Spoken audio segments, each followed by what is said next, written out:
Bonsoir et bienvenue à cette grande édition dès ce soir à la une de l'actualité de ce mercredi. La connexion au ralenti en RDC face aux perturbations majeures du réseau. Tous les opérateurs des téléphones mobiles étaient devant le ministre des tutelles pour s'expliquer. La rupture d'un important câble sous-marin reliant les RDC à l'Internet mondial est à la base de cette mauvaise qualité des connexions. On y revient dans un instant. Également au sommaire de votre journal, 600 bancs pupitres distribués gratuitement à 2 écoles publiques de la capitale. Il s'agit de l'école primaire Kimpangi 3 de Kanluka dans la commune de Ngalima et de l'épée Makelele de Bandalungwa qui ont reçu chacune 300 bancs. Ces bancs proviennent des ateliers du service national et fabriqués par des ex-Kuluna transformés en bâtisseurs. Voilà tout pour le titre. Mesdames et messieurs, encore une fois, bonsoir et bienvenue à vous sur nos régions de la radio-télévision nationale congolaise. Premier poignée de main, c'est avant-hier plutôt, entre le chef de l'État de la RDC, Félix-Antoine Tshisekedi, et la nouvelle représentante spéciale intérimaire du secrétaire général de l'ONU en RDC. Ces premiers échanges ont tourné autour du respect de l'engagement renouvelé des Nations Unies pour le retour de la paix en RDC et le respect de la souveraineté nationale. Regarde. Pour sa première rencontre de prise de contact avec le chef de l'État, Félix-Antoine Tshisekedi Tshilombo, la chef intérimaire de la MONUSCO, a tenu à marquer les esprits. À sa sortie d'audience, elle a confié l'importance capitale de ce premier échange, soulignant une volonté mutuelle de collaboration étroite. J'ai affirmé à son Excellence le président Félix-Antoine Tshisekedi Tshilombo l'engagement des Nations Unies à soutenir la RDC dans le plein respect de sa souveraineté, de son unité et de son intégrité territoriale et dans un esprit de partenariat avec les autorités congolaises. Alors que le Conseil de sécurité a récemment prolongé le mandat de la mission jusqu'au 20 décembre 2026, la nouvelle chef intérimaire de la MONUSCO a réitéré l'engagement ferme des Nations Unies à soutenir la RDC dans la défense de son intégrité territoriale. Le Conseil de sécurité a renouvelé le mandat de la MONUSCO à travers la résolution 2808. Ce mandat nous donne une feuille de route claire avec des priorités centrées sur la protection des civils et l'appui aux efforts de stabilisation en coordination étroite avec le gouvernement et au bénéfice des populations congolaises. J'ai exprimé ma profonde préoccupation face à la dégradation persistante de la situation sécuritaire dans l'Est et à ses conséquences humanitaires, notamment pour les civils. Notre priorité immédiate reste la protection des populations et la réduction de la violence. J'ai encouragé la consolidation d'un cessez-le-feu effectif et vérifiable. La résolution 2808 autorise la MONUSCO à appuyer la mise en œuvre d'un cessez-le-feu permanent en ligne avec la résolution 2773 et nous sommes prêts à jouer pleinement notre rôle d'appui selon les modalités convenues. Au-delà des opérations de terrain, les deux personnalités ont également évoqué la nécessité d'une communication conjointe transparente pour contrer la désinformation se référant à la résolution 2808 qui encourage explicitement une communication concertée entre le gouvernement et la MONUSCO. La première ministre de la RDC sonne l'alarme. Plus de 80% des personnes privées d'électricité dans le monde vivent en Afrique. Un paradoxe pour un continent riche en ressources énergétiques renouvelables. Judith Suminwa l'a dit devant des centaines de dirigeants venus des 170 pays du monde au cours d'un forum sur les énergies qui se tient à Abu Dhabi, nous précise Emmanuela Commissaire et Chimendonto dans ce reportage. La transition énergétique mondiale ne se fera ni sans l'Afrique, ni sans la République démocratique du Congo. À Abu Dhabi, lors du forum Global Soft Utilities, la première ministre Judith Suminwa Tuluka a rappelé une réalité marquante. Plus de 80% des personnes privées d'électricité dans le monde vivent en Afrique, alors même que le continent dispose du plus grand potentiel en énergie renouvelable. La RDC entend pleinement assumer son leadership. Elle concentre à elle seule plus de la moitié du potentiel africain en énergie renouvelable, avec plus de 100 000 MW de capacité hydroélectrique, notamment le site d'Inga, mais aussi d'importantes ressources solaires. La République démocratique du Congo assume pleinement sa responsabilité. Mon pays concentre à lui seul plus de la moitié du potentiel africain en énergie renouvelable. Notre ambition est claire. Passer du statut de simple fournisseur de ressources à celui d'acteur industriel de cette transition énergétique à l'échelle mondiale.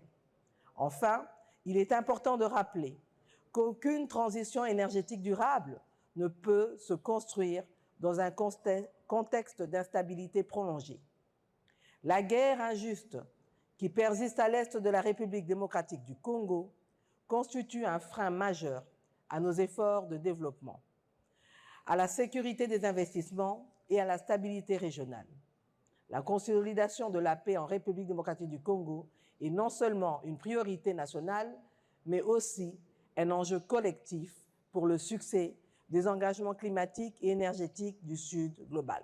Riche en cobalt et cuivre, la RDC ne veut plus se limiter au rôle de fournisseur de matières premières. Son ambition est de devenir un acteur industriel majeur de la transition énergétique soutenue par des réformes et des mesures incitatives en faveur de l'investissement. Le vice-premier ministre en charge de l'économie, Daniel Mukoko Samba, a discuté hier avec les jeunes de Kinshasa sur la thématique enjeux de la paix et du développement durable en République démocratique du Congo. Rodé Panda nous en parle. Face aux jeunes, le vice-premier ministre, ministre de l'économie nationale, Daniel Mukoko Samba, a donné des explications économiques limpides des accords, rappelant que le partenariat stratégique signé à Washington entre la RDC et les États-Unis d'Amérique a œuvré ensemble pour le développement du pays, condition essentielle à une paix durable. Pour l'économiste national, il est important que la jeunesse congolaise dispose d'une information juste, claire et appropriée sur ces accords de paix. Il a eu à préciser que la coopération économique constitue aujourd'hui l'un des meilleurs leviers pour consolider durablement la paix dans notre région. La forte croissance démographique de la RDC a plus de 110 millions d'habitants avec un taux de croissance annuel d'environ 3%. La population congolaise pourrait constituer un autre enjeu des prochaines décennies avec 200 millions d'habitants que l'on pourra dépasser, a souligné Mukoko Samba. La tâche qui est la nôtre, c'est de préparer le Congo de demain. Le besoin de la paix trouve son sens par l'urgence pour nous de nous occuper du vrai problème du développement, de l'employabilité des jeunes, de la création de millions d'emplois pour les jeunes. Qu'est-ce que nous considérons comme les projets stratégiques, ceux qui peuvent réellement transformer la RDC? Inga 3 est l'un de ces projets. Donc si nous construisons le port en eau profonde à Banana, nous avons besoin d'un chemin de fer standard pour avoir de plus grandes vitesses entre le port de Banana et le port de Maluku. Les projets stratégiques, c'est développer le gaz dans les Kivu et construire un gazoduc pour amener ce gaz dans la province orientale où nous avons de grands gisements de fer. Et ensemble, nous allons assurer que ces projets sont structurés, conçus, que les ressources financières sont mobilisées et que les projets sont enfin réalisés. Pour le vice-premier ministre, la quête de la paix passe nécessairement par le développement et la création massive d'emplois. On prépare donc le Congo de demain afin que les jeunes générations aient plus d'opportunités et un meilleur avenir. Tel est le souhait du technicien en économie de Félix Tshisekedi. Le président rwandais devient de plus en plus nerveux et malheureux depuis la signature de l'accord de paix de Washington et de Doha, des mots prononcés par le ministre de la Communication et Médias. Patrick Mouyaya l'a dit lors d'un échange avec les jeunes au cours d'un débat organisé à Wallonie-Bruxelles par l'ASBEL Dialogue intergénérationnel. Gaëtan Magalon était sur place. C'est un accord qui vient régler les problèmes les plus urgents. En 5 minutes, le ministre de la Communication et Médias a passé en revue les accords de Doha et de Washington dans lesquels le président Félix Tshisekedi et son gouvernement sont pleinement engagés pour le retour définitif de la paix dans l'Est de la RDC. La première chose, c'est l'accord de paix qui consacre, parce que nous, dans ces discussions, nous avions de lignes rouges. Aucun centimètre carré de notre territoire ne pourra céder. Ensuite, nous parlons du cadre d'intégration économique régionale. Parce qu'en réalité, lorsqu'on regarde la crise actuelle, la vraie raison, c'est une guerre de prédation, c'est une guerre de pillage. Lorsqu'on règle le problème de sécurité de manière durable, on peut aller vers l'économie. Et si vous observez bien, depuis qu'on a commencé à faire de progrès dans les processus de Washington, le président rwandais est particulièrement nerveux. Parce qu'en réalité, c'est les débuts de la fin de ses aventures dans l'Est de la RDC, dans un contexte où si nous voulons amener les investissements américains ne peuvent pas venir dans un terrain où prospèrent les groupes armés.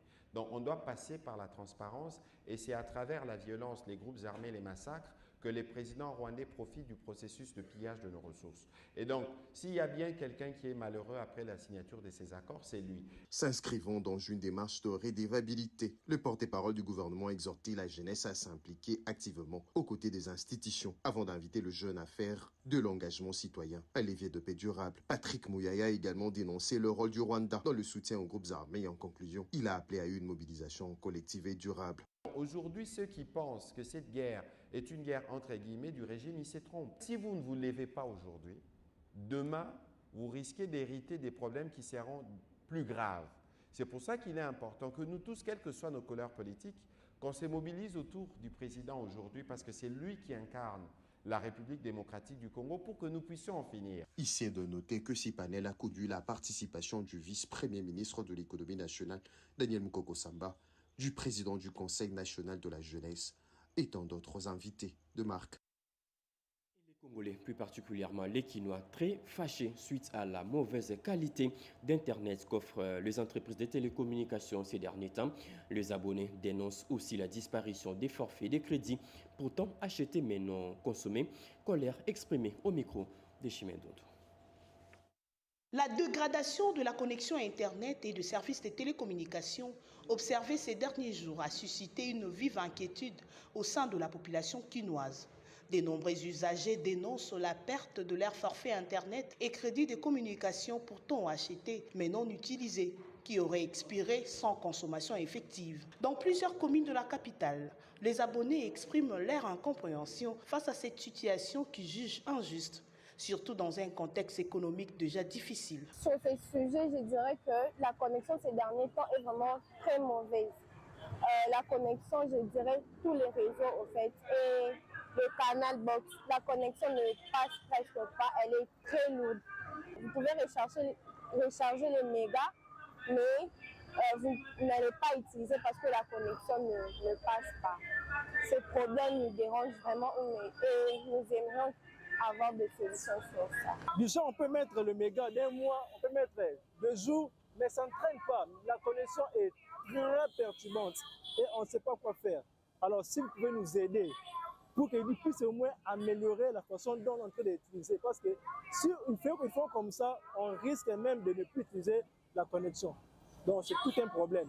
Donc, s'ils peuvent prendre part à nous aider les 4 réseaux, sinon, on va utiliser des box.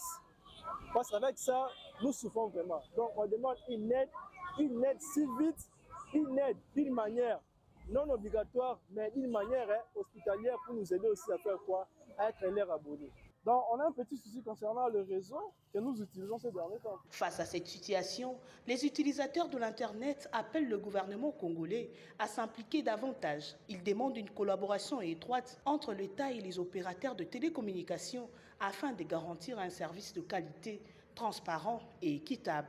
Pour la population quinoise, une telle démarche permettrait de protéger les consommateurs tout en assurant aux opérateurs un climat de confiance et de rentabilité dans un partenariat où toutes les parties seraient gagnantes. La connexion au ralenti en RDC face aux perturbations majeures du réseau. Tous les opérateurs des téléphonies mobiles étaient aujourd'hui devant le ministre des tutelles pour s'expliquer. La rupture d'un important câble sous-marin reliant les RDC à l'Internet mondial est à la base de cette mauvaise qualité des connexions. Ils l'ont fait savoir à José Panda. Marie Kalonk nous explique. Face à la situation dégradante des services des opérateurs de télécommunications en RDC, le président de la République, Félix-Antoine Tshisekedi Tshilombo, lors de la 74e réunion du Conseil des ministres, est revenu sur la note d'information du ministre José Mpanda Kabangu du 5 septembre 2025, dressant un diagnostic de la mauvaise qualité du réseau et de la dégradation de l'Internet. Le président de la République a, à cette occasion, tapé du poing sur la table et exigé des solutions à l'immédiat. Eu égard à cette décision, le ministre des Postes et Télécommunications, Maître José Mpanda Kabangu, a réuni tout d'abord le président de l'ARPTC, le conseiller principal du chef de l'État en matière des pétés antiques et le conseiller spécial du Premier ministre pour des échanges approfondis. La première phase des consultations avec les opérateurs de Airtel, Vodacom, Orange, Africell a permis au ministre Mpanda de déceler les failles grâce aux explications du directeur général de Airtel. Thierry Diasonama rassure de la mise en place du feuille de route pour l'amélioration des services dans un bref délai. Nous avons décidé de mettre en place une équipe conjointe qui va travailler, qui va mettre en place une feuille de route avec les différentes actions qui vont être implémentées dans les jours, les semaines et les mois à venir de façon à pouvoir améliorer la qualité de service que nous offrons à nos abonnés, à nos consommateurs. La suite des consultations a réuni les opérateurs qui gèrent les pylônes, les opérateurs de la fibre optique et les opérateurs ISP. Le président de Internet Service Provider ISP DRC, Laurent Tomba, s'explique. Pour éviter ce genre de situation dans le futur, il est important que le pays puisse s'ouvrir afin que nous ayons plusieurs câbles connectés à la RDC. À noter que la deuxième phase réunira les ministres sectoriels qui vont élaborer un rapport à mi-parcours. Un rapport qui permettra au ministre de l'économie du numérique et de l'audiovisuel de préparer un rapport général sur la télécommunication, le numérique et l'audiovisuel. Et justement, par rapport à cette perturbation de l'Internet, l'ARPTC vient de faire une mise au point. L'autorité des régulations de la poste et des télécommunications porte à la connaissance du public que les perturbations observées ces derniers jours sur les réseaux des télécommunications sont dues à une panne technique générale survenue sur la liaison internationale sous-marine à fibre optique au axe Ouest Africa Cable System, reliant l'Europe du continent africain et impactant le service Internet. Des travaux de maintenance sont actuellement en cours en vue d'un rétablissement du service et dans le meilleur délai. Le président du Conseil supérieur de la magistrature était face aux nouveaux magistrats stagiaires de la promotion 2025. Pour un rappel à l'ordre, Dieudonné Kamouleta, qui anime un exposé, a rappelé plusieurs principaux fondamentaux d'un État des droits. Edith Chala nous en parlait.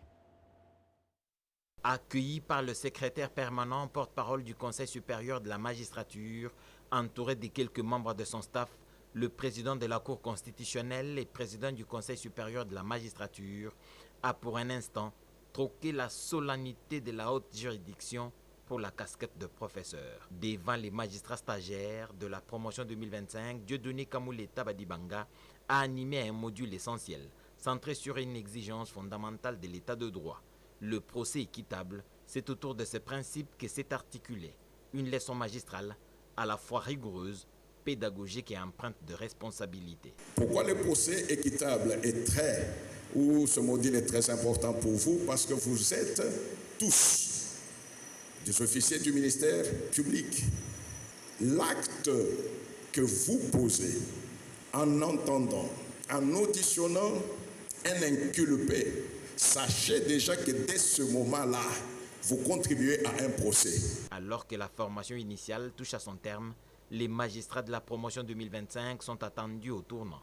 Dans un exposé clair et ferme, le président du Conseil supérieur de la magistrature a structuré son intervention autour des 10 droits majeurs indissociables, véritables piliers d'une justice crédible. Procès équitable, égalité des parties, droit de la défense, présomption d'innocence, motivation des décisions judiciaires, sans être exhaustif. On est déjà à plus de 20 modules et là nous nous sommes sentis devant un praticien qui a une expérience vraiment élevée et il maîtrise la matière. Le module consacré au procès équitable résonne déjà comme un avant-goût du serment à venir. Fini avec le traitement analogique des dossiers judiciaires. Le traitement se fera désormais d'une manière numérique à la Cour de cassation. Cette Cour vient de bénéficier des kits en informatique pour le traitement rapide des dossiers. Un don réceptionné par le premier président, Élie Léon Domba. C'est un reportage de Marie-Reine Zeba rendu par Toto Songo.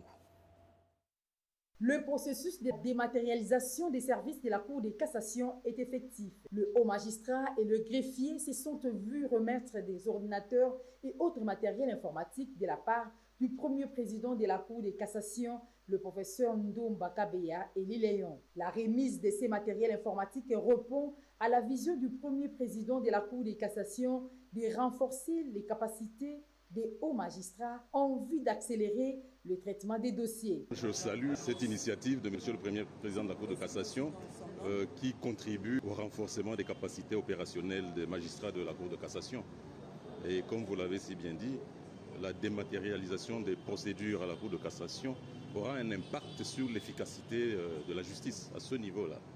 Parce que comme vous le savez, toute la population se plaint de la lenteur de la justice et en dématérialisant les procédures devant la Cour de cassation, on va réduire le temps de justice, le temps dans lequel un pourvoi en cassation est jugé à la Cour de cassation. En mars dernier, le haut magistrat a suivi une formation en informatique et en intelligence artificielle pour la mise en œuvre de la digitalisation des services à la plus haute juridiction de l'ordre judiciaire. Il s'est de souligner que la distribution des kits informatiques s'est déroulée en présence du conseiller principal du chef de l'État chargé des questions juridiques et administratives, le professeur Martin Moulumba Titoko. Le gouvernement congolais à la rescousse de ses enfants réfugiés dans la ville portuaire de Kigoma en Tanzanie. Ces exilés viennent de bénéficier d'une assistance alimentaire composée des vivres, non-vivres et médicaments. Ce don a été remis par la ministre d'État en charge des affaires sociales, F. Bazaïba, qui conduit une mission gouvernementale dans ces pays. Une remise renforcée par un message d'espoir, d'encouragement et de retour. Chimentondo nous explique. Les réfugiés congolais vivant dans la ville portuaire de Kigoma, en Tanzanie, ont bénéficié d'une meilleure prise en charge de vivres et un message d'espoir dans le cadre de la deuxième étape de la mission humanitaire du gouvernement de la RDC. La mission traduit la solitude des autorités envers tous les Congolais, particulièrement ceux contraints à l'exil par l'agression étrangère. Apporter du sourire, réconfort et espoir à nos compatriotes en situation délicate, notamment dans les sites de déplacés en Tanzanie, c'est le fondement de la mission gouvernementale d'assistance humanitaire, a souligné la ministre d'État, ministre F. Bazaïba Massoudi, chef de la délégation. Derrière la distribution des vivres, c'est un message politique qui est celui d'une solidarité nationale qui ne s'arrête pas aux frontières et d'un engagement assumé en faveur d'un retour volontaire digne et sécurisé des déplacés dès que les conditions vont permettre. Dans un contexte régional marqué par l'agression rwandaise dans l'est de la RDC, cette mission humanitaire se veut à la fois un geste de protection immédiate et un signal de responsabilité étatique. La direction des bases des données des ressources humaines musclées avec des nouveaux matériels des pointes. Le vice-premier ministre en charge de la fonction publique, Jean-Pierre Liao, vient de réceptionner un lot important d'équipements informatiques. Objectif, renforcer les capacités opérationnelles de ces directions chargées de la gestion des ressources humaines. C'est un don de la Banque mondiale. Nadine Kiloch, Cédric Inena nous explique. Un pas de plus vers la modernisation de l'administration publique en République démocratique du Congo. Le vice-premier ministre, ministre de la fonction publique, Jean-Pierre Liao, a présidé la cérémonie officielle de réception des matériels et consommables informatiques destinés à la direction de gestion de la base de données numériques des ressources humaines de l'État et de recensement DBDR en sigle. Cet important don émane de la Banque mondiale dans le cadre de son projet Encore, en vue de renforcer les capacités opérationnelles de la fonction publique dans l'identification et le recensement des agents publics. Merci à la Banque mondiale, qui est un partenaire loyal et fidèle, parce que nous sommes en train d'assister à un changement d'époque, à un changement de paradigme dans l'histoire de notre administration, à travers les réformes qui sont actuellement en train d'être implémentées suivant la vision de son Excellence Monsieur le Président de la République, sous la coordination de Madame la Première ministre, chef du gouvernement. Cette vision voudrait absolument placer l'administration publique au cœur du fonctionnement de l'État. La cérémonie s'est déroulée en présence de la représentante de la Banque mondiale, Madame Roxandra, et de la secrétaire exécutive adjointe du COREF, Boulé Minkoulou. Les équipements que nous remettons ce jour à votre Excellence sont des équipements de pointe. Ils représentent un investissement stratégique, une pierre angulaire qui permettra à la DBDR d'accomplir avec une efficacité accrue sa mission fondamentale. Le responsable de la DBDR a salué ce geste, soulignant que ce nouvel équipement va améliorer et contribuer à la digitalisation des procédures administratives. Nous disons merci à la Banque mondiale qui est le partenaire à travers les projets Encore, qui dans ces protocoles d'accord signés avec le gouvernement de la République tient à soutenir davantage le travail que le ministère, par son Excellence Monsieur le Vice-Premier ministre Jean-Pierre Liao, est en train d'assurer. Ce partenariat avec la Banque mondiale s'inscrit dans la dynamique de la réforme administrative mise en place par le gouvernement congolais. Le gouvernement s'attaque à la crise de l'approvisionnement carburant dans l'espace Grand Kasaï. Deux membres du gouvernement, la ministre d'État en charge des hydrocarbures et la ministre des Affaires foncières, sont arrivés à Mbuji-Mayi pour améliorer la distribution des produits pétroliers. Sur place, elles ont aussi inspecté un important dépôt de stockage. La ministre d'État, ministre des Hydrocarbures, Akasia Bandjoubou Lambongo, et sa collègue Onej Nsele, ministre des Affaires foncières, sont arrivés le mardi 13 janvier 2026 à Mbuji-Mayi, chef-lieu de la province du Kasaï oriental. Au cadre du parti présidentiel, Akasia Bandjoubou s'est adressé aux combattants de l'UDPS et au peuple kassaïen avant de déclarer que sous le leadership du président de la République, Félix-Antoine Tshisekedi Tshilombo, le gouvernement de la RDC fait tout pour résoudre le problème d'approvisionnement des produits pétroliers dans l'espace Grand Kasaï. La vision du président Félix-Antoine Tshisekedi Tshilombo, il veut que les carburants puissent arriver ici à Mbuji-Mayi sans problème. Cette histoire de carburant cher ici, nous ne voulons plus. Voilà pourquoi nous voulons faire des affaires ici à Mbuji-Mayi avec les entreprises qui m'ont accompagné, mettre en place des centres de stockage, des unités de production des gaz, mettre en place des stations-service ici à Mbuji-Mayi pour que les peuples de Mbuji-Mayi, mes frères et sœurs, ne puissent plus souffrir de la pénurie de carburant. Juste après, les deux membres du gouvernement souminois ont pris la direction des Mweneditu dans la province de Lomami, où elles ont visité un dépôt de Sep Congo qui a une capacité de stockage de plus de 1600 mètres cubes. Ce dépôt est approvisionné à partir de Lubumbashi par la voie ferrée. Une visite saluée par le président du conseil d'administration de Sep Congo et remercie aussi les deux ministres pour avoir laissé leur bureau et descendre jusqu'à Mweneditu. C'est au milieu de la nuit que la ministre d'État, ministre des Hydrocarbures, Akasia Bandjoubou Lambongo, et la ministre des Affaires foncières, Onej Nsele, ont regagné Mbuji-Mayi pour poursuivre leur mission, toujours dans l'espace Grand Kasaï. 343 jeunes entreprises peuvent enfin s'ébomber les torses. Leurs startups sont désormais en règle. Ils viennent de recevoir tous les documents officiels exigés par la loi. Une légalité qui ouvre les portes du marché formel et des opportunités d'affaires. C'est au terme d'un programme de formation qui a duré plusieurs mois. Edith Chala nous en parlait. Lancé le 15 novembre 2025, le programme de formalisation des entreprises des jeunes, initiative nationale, porté et financé par le Fonds spécial pour la promotion, l'entrepreneuriat et l'emploi des jeunes FSPIJ, en partenariat avec le guichet unique de création des entreprises GUS, a permis à 343 entreprises créées par les jeunes d'obtenir l'ensemble des documents requis pour être en conformité avec les normes et exigences de l'État. En présence du ministre d'État, ministre de la formation professionnelle Marc Ekila et de la ministre de la Jeunesse, Grace Emi Koutino, le directeur général du FSPIJ, Joseph Mbouimoukendi, a salué la décision courageuse des jeunes entrepreneurs de formaliser leurs activités pour rendre leurs entreprises viables, crédibles et sécurisées. Sans documents juridiques, en réalité, vous n'existez pas. Mais avec les documents juridiques, aujourd'hui, vous pouvez dire que vous êtes entrepreneur et que vous avez une entreprise formelle. Le directeur général du guichet unique de création des entreprises, Eradi Amissi,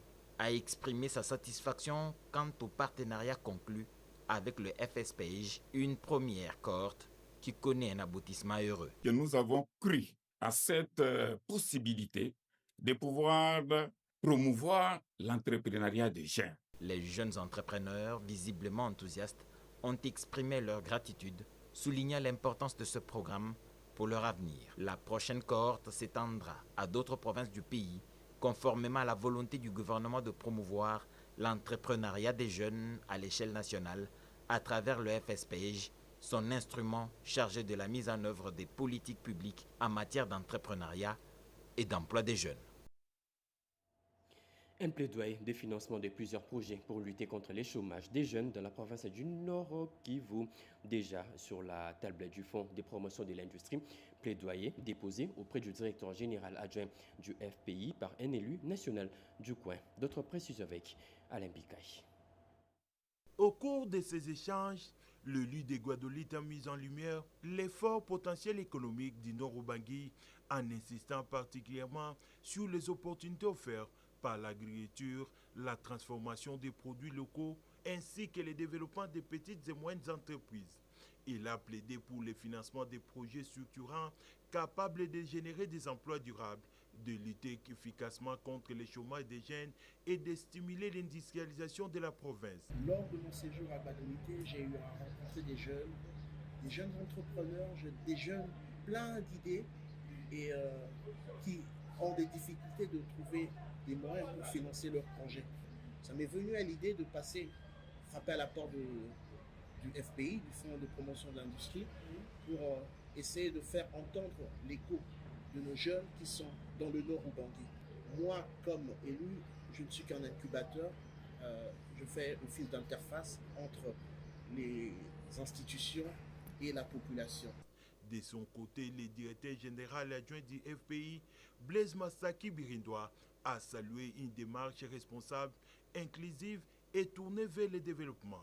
Blaise Mastaki a rappelé la mission du Fonds de promotion de l'industrie axée sur l'accompagnement des projets à fort impact économique et social, tout en encourageant la jeunesse du Nord-Ubangui à soumettre des projets bancables et bien structurés.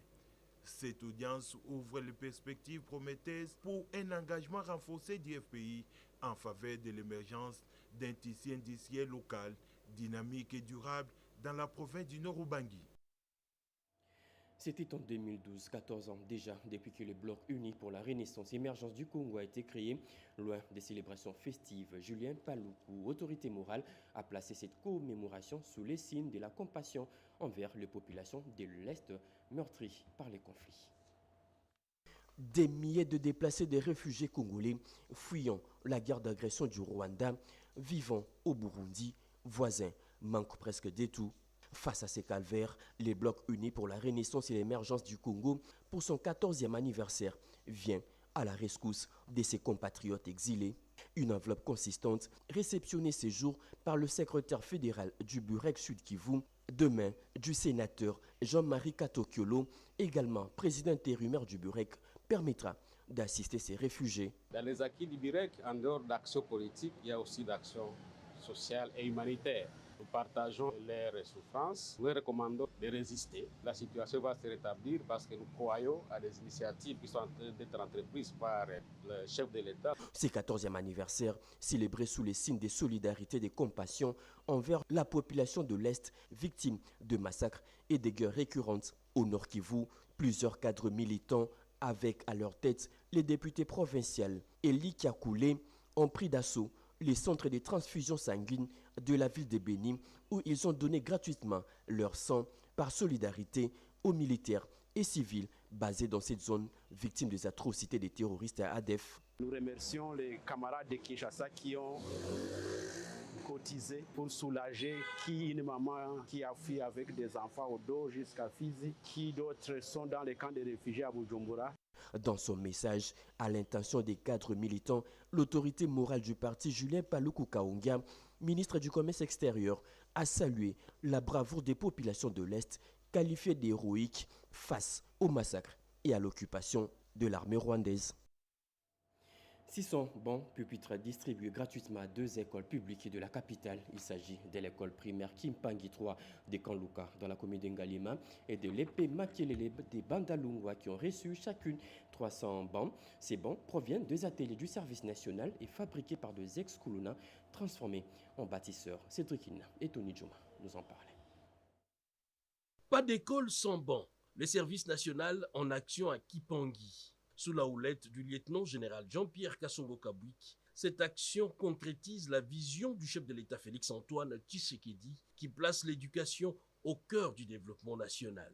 Permettez-nous de rappeler à l'Assemblée que ces bancs que nous bénéficions ce jour ne viennent pas de l'étranger.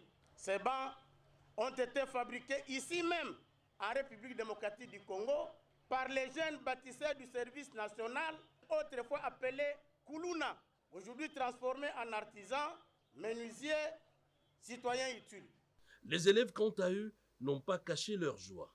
À travers une voix émue, leur porte-parole a remercié les services nationaux pour ces gestes qui changent leur quotidien. Ce don est un vrai soulagement pour nous. Nous vous promettons de bien utiliser ces bancs, de bien étudier et de devenir des citoyens utiles pour notre pays. Le lieutenant-général Kasongo-Kabwiki a réaffirmé l'engagement du service national à accompagner l'État dans l'amélioration des infrastructures scolaires. Dès son avènement à la magistrature suprême du pays, son Excellence Félix-Antoine Tshisekedi Tshilombo a compris qu'il n'y aura pas de développement du Congo sans l'encadrement efficient et clairement orienté de la jeunesse congolaise.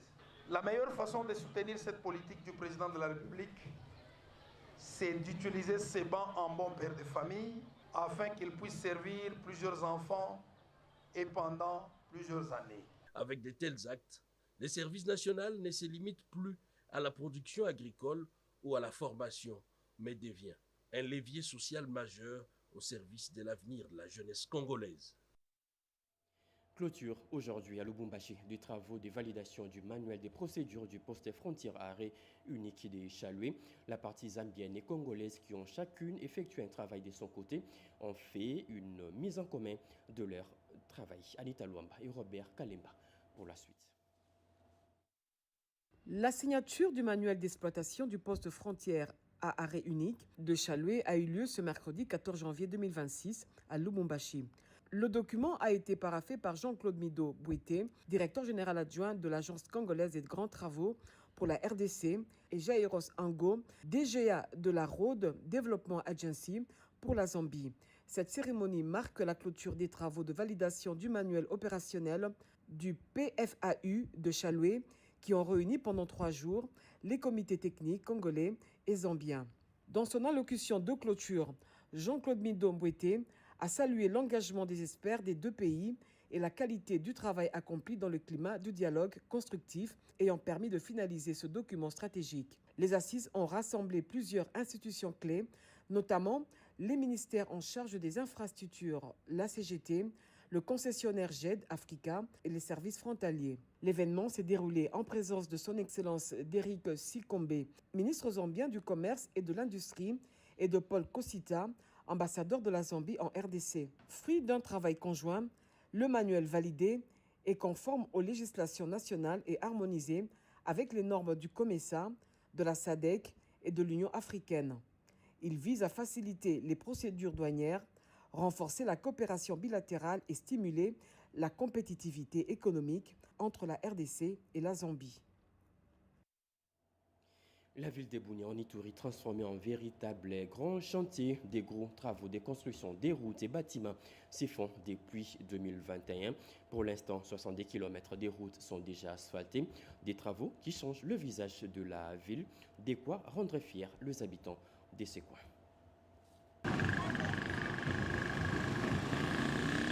À Bunia, chef-lieu de la province de l'Ituri, le visage de la ville change progressivement. Les routes longtemps impraticables font désormais place à des boulevards modernes, bien tracés et bitumés grâce à une politique active de réhabilitation menée sous l'état de siège.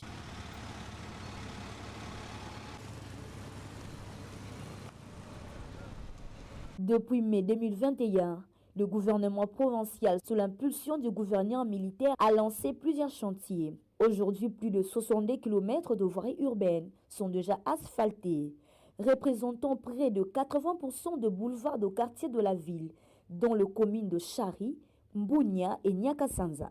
Les habitants, conducteurs et commerçants saluent ces avancées qui facilitent la circulation, boostent les activités économiques et redonnent espoir à la population. Vous voyez comment les gouverneurs travaillent. Ils travaillent beaucoup. Il est encore très avantageux pour nous. Nous voyons son travail. Qu'il continue de cette manière. Voilà, c'est maintenant que nous voyons. Il faut que 2028 trouve que la... Ces réalisations sont perçues comme un signal fort. L'état des sièges, au-delà de son aspect militaire, vise aussi à reconstruire l'Ituri. Reste maintenant à préserver ses acquis et à renforcer les travaux dans les zones encore enclavées. À Kinshasa, un atelier crucial réunit experts et parties prenantes pour valider l'avant-projet de loi sur la réglementation nationale du commerce extérieur, une réforme attendue qui vise à aligner l'RDC sur les standards de l'OMC et stimuler les exportations. Diane Balaka. Engagée dans une dynamique de modernisation économique, la République démocratique du Congo franchit une nouvelle étape. Depuis ce mercredi, les experts du ministère du Commerce extérieur, des ministères sectoriels, de la DGDA, de la FEC et de la FENAPEC sont réunis à Kinshasa dans un atelier de validation de l'avant-projet de loi portant réglementation nationale du commerce extérieur. Cet avant-projet vise à modifier la loi numéro 73/009 du 5 janvier 1973 en y intégrant des innovations majeures. Il s'agit notamment de la création d'un cadre de concertation entre acteurs du commerce extérieur, d'un comité de suivi des accords commerciaux, d'un régime répressif contre les pratiques illicites, des mesures incitatives pour les exportateurs ainsi que de mécanismes de protection pour l'industrie locale. En ouvrant les travaux, le secrétaire général du commerce extérieur, Jules Mouilumbo, représentant le ministre Julien Paluku Kayonga, a souligné l'importance de cette réforme dans le contexte de l'accord sur la facilitation des échanges de l'OMS ratifié par la RDC en juillet dernier. La RDC est en train d'amorcer un virage dans le domaine du commerce, aussi bien régional qu'international. La réglementation qui doit orienter un secteur du commerce plus attrayant, moins tracassier et porter sur la promotion de nos échanges commerciaux, et également pour promotion des investissements en étant attractif. Le pays va sûrement gagner parce que nous allons attirer des investissements avec une population d'une centaine de millions d'habitants. Vous savez, c'est un des plus grands marchés du monde, la RD Congo. Les travaux se déroulent en présence du directeur de cabinet du ministre du Commerce extérieur. Le ministre d'État aux relations avec le Parlement, Guy Luando Moyumboyo, a procédé hier au lancement officiel de travaux de suivi du niveau d'exécution des recommandations parlementaires adressées à l'exécutif national. L'importance du principe de la recevabilité et du dialogue institutionnel entre l'exécutif et les législatifs a été souligné par le ministre des Relations avec le Parlement, Guy Luando, a rappelé aux élus qu'ils sont porteurs des préoccupations de la population et on appelle à un traitement rigoureux et un bon suivi pour le bien-être des citoyens. Cette cérémonie revêt une portée institutionnelle majeure, car elle s'inscrit au cœur même du fonctionnement harmonieux de nos institutions et de la vitalité de notre démocratie. C'est ici l'occasion pour moi de rendre un vibrant hommage à son Excellence, Monsieur le Président de la République, chef de l'État. Je citais très respectueusement l'Excellence Félix Antoine Tshisekedi Tshilombo, qui ne ménage aucun effort pour assumer pleinement et judicieusement son rôle de garant du bon fonctionnement des institutions. Le secrétaire général du ministère des Relations avec le Parlement donne l'économie de ses travaux. Il était question à ce que les points focaux des ministères sectoriels puissent être déployés aujourd'hui et aller travailler au niveau des ministères sectoriels pour voir les niveaux d'exécution des recommandations qui étaient adressées au gouvernement par les deux chambres du Parlement. Il ressort de ces travaux que le gouvernement et le Parlement s'engagent à mutualiser et renforcer leur collaboration dans le respect des prérogatives de chaque institution. Du centre universitaire de Kassaji dans la province du Lualaba en colère. Ils étaient dans la rue pour manifester. Ces étudiants dénoncent la fermeture de leur établissement par le recteur de l'université de Kolwezi. Le problème vient d'être soumis à la gouverneure Fifi Massou Kassaini pour une réouverture rapide de ces centres. La fermeture du centre universitaire de Kassaji, deuxième ville de la province du Lualaba, a plongé la communauté estudiantine dans l'incertitude. Les étudiants désespérés ont décidé de faire entendre leur voix. Face à cette situation, la gouverneure Marie-Thérèse Massou Kassaini a décidé d'agir. Ce mardi 13 janvier, elle a reçu une délégation des anciens étudiants de cet alma mater venus plaider pour la réouverture de leur institution. La gouverneure a écouté attentivement les préoccupations des étudiants et a promis d'intervenir en toute urgence. Selon le chef de la délégation, cette audience a été un véritable succès. Il a salué le sens d'écoute et l'attachement profond de la gouverneure à la formation et à la promotion de la jeunesse, tout en appelant les étudiants au calme, à la retenue et à la patience en attendant l'aboutissement des démarches annoncées. Nous sommes venus rencontrer l'autorité provinciale en rapport avec la mesure qui a été prise par M. le recteur de l'université de Kolwezi de la fermeture du centre universitaire de Kassaji. Alors nous, en tant que cadres et anciens de cette université, nous n'avons pas bien accueilli cette mesure. C'est comme ça que nous nous sommes dit que nous puissions rencontrer l'autorité. L'autorité a accueilli la délégation avec beaucoup de satisfaction et avec beaucoup d'intérêt parce qu'à Kassaji, il y a ces enfants, il y a ces jeunes qui étudient. Elle a besoin d'avoir une jeunesse formée, une jeunesse éduquée et une jeunesse instruite. Et donc, elle ne voudra que le bien de cette jeunesse. Nous lançons un message fort à toute la population qui va nous suivre et à toute la jeunesse de garder le calme, de soutenir les efforts de Madame le gouverneur.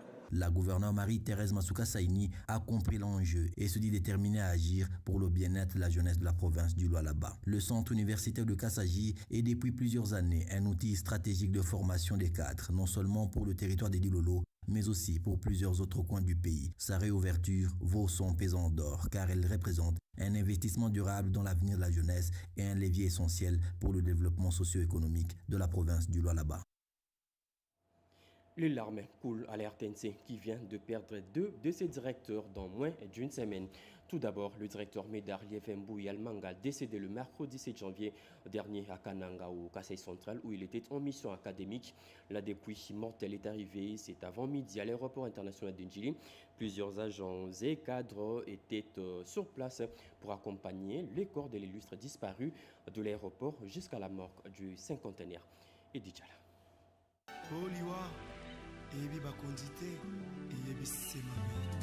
Parti debout sur ses pieds pour dispenser le savoir et continuer à construire le sien, Médard Mbouyal Mangala revient au sien dans une caisse furtivement embarquée dans un avion cargo. L'émotion est vive à la descente du cercueil de l'appareil.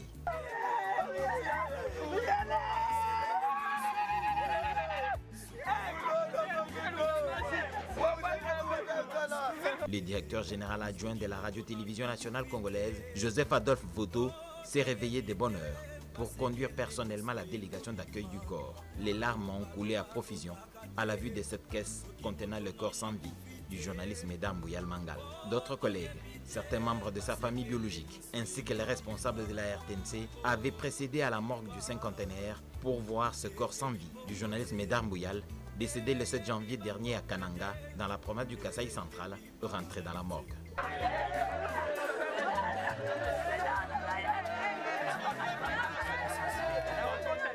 Le directeur provincial de la RTNC Kasaï central, qui accompagnait le corps du journaliste de Kananga à Kinshasa, explique comment il a vécu ce moment difficile avec Médard Mbouyal dans les derniers instants de sa vie.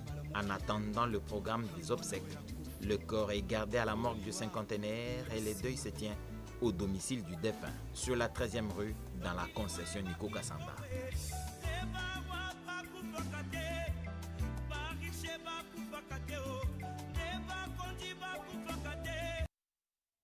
Et encore une triste nouvelle est tombée aujourd'hui matin, c'est la disparition du directeur Pépito Ngoudié.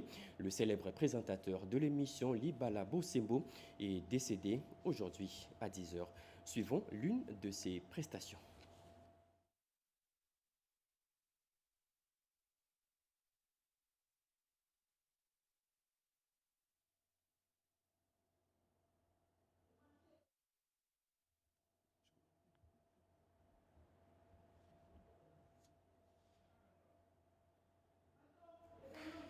C'est fini pour ce journal de ce soir, mesdames et messieurs.